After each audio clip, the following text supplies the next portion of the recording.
Ayoko talagang sumasakay sa elevator kapag madaming sakay.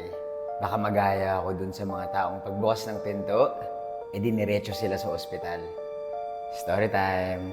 Nangyari to mga ilang taon nang nakakalipas sa isang sikat na building sa Metro Manila. Mga alauna ng madaling araw yon, pero madami pa rin tao na akyat baba sa building. Ako nga pala si Lester at mahilig ako mag-story time dito sa TikTok. Kung hindi niyo pa ako fina-follow, follow niyo na ako. Kapag sumasakay ako ng elevator, like kong iniisip na sana ako lang mag-isa. Kasi mas gusto ko yon para mas payapa. Pero hindi naman pwedeng laging ganun. Pero iniiwasan ko talaga kapag madaming sakay. Siyempre mas mabagal kapag mas madaming tao sa elevator. Hindi ko alam hindi lang din talaga ako komportable kapag madaming nakasakay. Tsaka lagi kong naalala yung malagim na balita na nangyari sa isang elevator dito sa Metro Manila.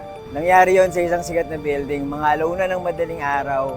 Ang weird nga kasi late na yon pero ang dami pa rin umakyat at bumababa. Sabi ng pulis, 32 na tao daw yung nasa loob. Nagsimula raw sa 52nd floor. Tapos, ang daming tao na sumakay. Pero siguro, gustong-gusto na talaga nilang bumaba. Kaya, pinilit na lang nila kahit puno yung elevator. Pagdating sa 47th floor, doon nangyari yung hindi inaasahan ng lahat.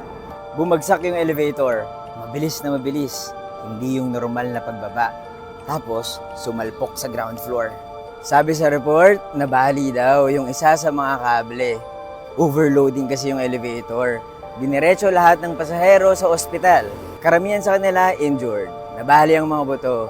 Pero buti na lang, walang namatay. Nakakatrauma yung mga nangyari. Maski ako na hindi kasama dun sa elevator, natatakot na rin sumakay.